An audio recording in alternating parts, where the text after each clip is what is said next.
നമസ്കാരം. Brisbane market തുടക്കക്കാരായ ഇൻവെസ്റ്റേഴ്സിൻ്റെ ഒരു നല്ല മാർക്കറ്റല്ല എന്നെൻ്റെ പല വീഡിയോയിൽ ഞാൻ പറഞ്ഞിട്ടുണ്ട്. അതിൻ്റെ കാരണം ഇവിടുത്തെ റെൻ്റൽ ഈൽഡ് വളരെ കുറവാണ്. ഇപ്പോൾ നിങ്ങളുടെ റീപേയ്മെൻറ്റ് കൂടുതലായിരിക്കും. ഇത് മാനേജ് ചെയ്യാൻ ചിലപ്പോൾ നിങ്ങൾക്ക് ബുദ്ധിമുട്ടായിരിക്കും. എന്നാൽ നിങ്ങളൊരു ഡെവലപ്മെൻറ്റൽ ഓപ്പർച്യൂണിറ്റിയാണ് നോക്കുന്നത്, നിങ്ങളുടെ കയ്യിൽ കുറച്ച് ക്യാഷൊക്കെ ഉണ്ടെങ്കിൽ നിങ്ങൾക്ക് ചെയ്യാൻ പറ്റിയൊരു ഓപ്പർച്യൂണിറ്റിയാണ് ഞാൻ ഇവിടെ പറയുന്നത്. ഈ പ്രോപ്പർട്ടി ഇപ്സ്വിച്ചിനടുത്തുള്ള ഒരു പ്രോപ്പർട്ടിയാണ്. 2332 മീറ്റർ സ്ക്വയർ ലാൻഡും 40.6 മീറ്റർ സ്ക്വയർ ഫ്രണ്ടേജുമുള്ള ഈ പ്രോപ്പർട്ടിയുടെ ഏറ്റവും വലിയ പ്രത്യേകത 2 ടൈറ്റിലുണ്ടെന്നുള്ളതാണ്. ഇപ്പോൾ 2 ടൈറ്റിലുള്ള പ്രോപ്പർട്ടിക്ക് നിങ്ങൾ ടൈറ്റിൽ റിലീസ് ചെയ്ത് സർവീസസ് ആഡ് ചെയ്ത് കഴിഞ്ഞാൽ 2 പ്രൊജക്റ്റുകളിലൂടെ ചെയ്യാം. അപ്പോൾ ഈ പ്രോപ്പർട്ടിയുടെ വിശേഷങ്ങളാണ് ഞാനിവിടെ പറയാൻ പോകുന്നത്. ഈ പ്രോപ്പർട്ടിയുടെ സെർച്ചുകളൊക്കെ നോക്കിക്കഴിയുമ്പം എല്ലാം ഫേവറബിൾ ആയിട്ടുള്ള സെർച്ചുകളാണ്. ഇങ്ങനെയുള്ളൊരു പ്രോപ്പർട്ടി നിങ്ങൾ വാങ്ങുമ്പോൾ, നിങ്ങൾ കോൺട്രാക്ട് സ്റ്റേജിലേക്ക് പോകുമ്പോൾ നിങ്ങൾ മേക്ക് ഷുവർ ഉണ്ട് 2 കാര്യങ്ങളാണ്.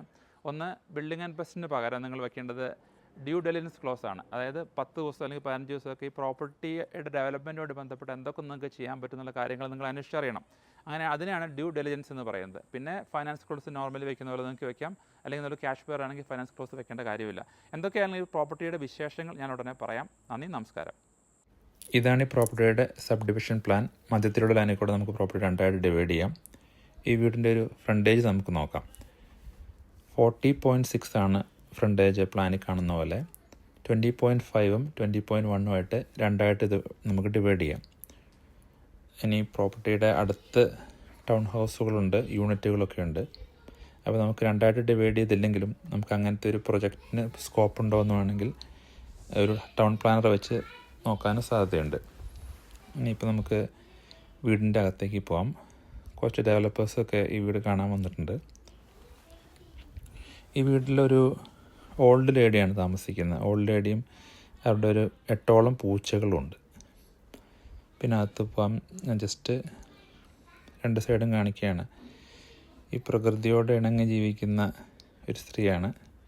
ഒരുപാട് ചെടികളും മരങ്ങളും ഒക്കെ ഇവിടെ ഉണ്ട്. പൂച്ചട്ടികളൊക്കെ കാണാം. അവരുടെ വീട്ടിലേക്ക് കയറുന്നതിന് മുമ്പ് നമുക്ക് ആ വീടിൻ്റെ സൈഡിൽ കൂടെ ഒന്ന് പോയി നോക്കാം.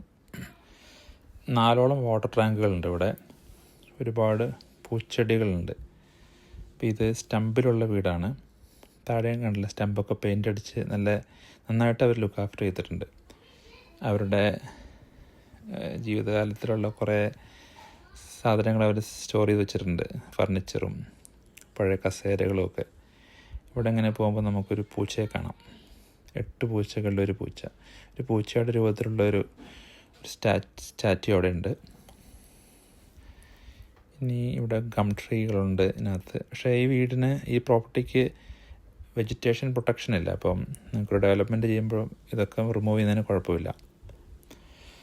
സോറി, വീഡിയോയ്ക്ക് കുറച്ച് വേഗത കൂടുതലാണ്. പെട്ടെന്നൊന്ന് കവർ ചെയ്ത് കാണിക്കാമെന്ന് വിചാരിച്ചാണ് ഞാനങ്ങനെ ചെയ്യുന്നത്.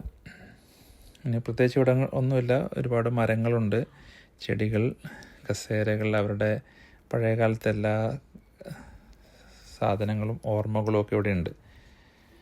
ഇത് 4 വാട്ടർ ടാങ്ക് ഉണ്ടെന്ന് ഞാൻ പറഞ്ഞല്ലോ. അപ്പോൾ അതിനകത്തുള്ള ഒരു വാട്ടർ ടാങ്കാണ്. പിന്നെ കൃഷി ചെയ്യാനും ഒക്കെയുള്ള ഉപകരണങ്ങളുണ്ട്. ഇവർ ഈ പ്രോപ്പർട്ടിയിൽ നിന്ന് മാറിപ്പോകുമ്പോൾ ഈ ചെടികളും പൂച്ചട്ടികളൊക്കെ എടുത്തുകൊണ്ട് വന്നാണ് പറഞ്ഞത്. നമുക്ക് അവരുടെ വീടിനകത്തേക്കൊന്ന് മെല്ലെ ഒന്ന് കയറി നോക്കാം. അമ്മാമ്മയുടെ പെർമിഷനോടുകൂടിയാണ് ഈ വീഡിയോ ചെയ്യുന്നത് കേട്ടോ. കയറുമ്പോൾ തന്നെ നമുക്കൊരു പൂച്ചയെ കാണാം അവിടെ. നമുക്ക് അകത്തേക്കൊന്ന് കയറി നോക്കാം. 2 താറാവിൻ്റെ അല്ലല്ലോ, തവളയുടെ സ്റ്റാച്യു അവിടെ ഉണ്ട്, മഞ്ഞ കളറ്. വീട് അവർ നല്ല സ്ട്രക്ചറലി സൗണ്ട് വീടാണ്. കുഴപ്പങ്ങളൊന്നുമില്ല. അവർ ഈ ആൻറ്റീക്ക് വസ്തുക്കളുണ്ടല്ലോ, പുരാവസ്തു, അതൊന്നും കളയാതെ വെച്ചിരിക്കുകയാണ്. പഴയ കാര്യങ്ങളെല്ലാം ഒന്നും കളഞ്ഞിട്ടില്ല. ഒരുപാട് സ്റ്റോർ ചെയ്ത് വെച്ചിട്ടുണ്ട്. ഒരു മാതാവിൻ്റെ രൂപം അവിടെ ഉണ്ട്.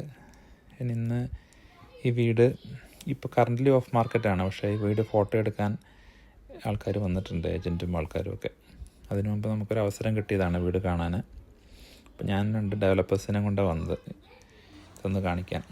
ഇതിപ്പോൾ വീടിൻ്റെ അടുക്കളയൊക്കെ റിനോവേറ്റ് ചെയ്തതാണ്. ഇപ്പോൾ ഈ വീട് ഉടനെ ഒരു ഒരു ഡെവലപ്പർ എടുത്തു കഴിഞ്ഞാൽ ഉടനെ പൊളിക്കണമെന്നൊന്നുമില്ല. ലാൻഡ് ബാങ്കിൽ നിന്നൊരു ഓപ്ഷനൊക്കെ കീപ്പ് ചെയ്താലും മതി. എന്നിട്ട് ഫ്യൂച്ചറിൽ വിൽക്കാം, അങ്ങനെ ഒരു ഓപ്ഷനുണ്ട്. പിന്നെ ഇവർ അടുക്കളയും അതുപോലെ ഇത് ഡൈനിങ് റൂം.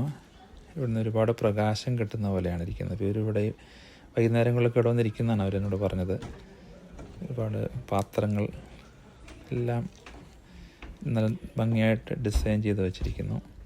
ഇതവരുടെ ടോയ്ലറ്റാണ്. ഒരു മോഡേൺ ടോയ്ലറ്റിനെ പോലെ അവർ റെഡിയാക്കി വെച്ചിട്ടുണ്ട് കാര്യങ്ങളൊക്കെ. ഈ ഒരു ഓൾഡ് ലേഡിയും പൂച്ചകളും മാത്രമേ ഉള്ളെങ്കിലും നന്നായിട്ട് വീട് ലുക്ക് ആഫ്റ്റർ ചെയ്ത് വെച്ചിട്ടുണ്ട്. നല്ല അടുക്കി പെറുക്കി വെച്ചിട്ടുണ്ട്. അവരുടെ ബാൽക്കണി എന്നുള്ളൊരു വ്യൂ ആണ്. എല്ലാ രാവിലെയും അമ്മാമ്മയും പൂച്ചകളും ഇവിടെ ഇരുന്ന് സമയം ചെലവഴിക്കുന്നതാണ് പറഞ്ഞത്. അമ്മാമ്മയുടെ കസേര, പൂച്ചകൾക്ക് ഇരിക്കാനുള്ള കസേര. അമ്മാമ്മയ്ക്കും പൂച്ചകൾക്കും തങ്ങളുടെ ജീവിതത്തിലെ അടുത്ത അധ്യായത്തിലേക്ക് എല്ലാവിധ ആശംസകളും.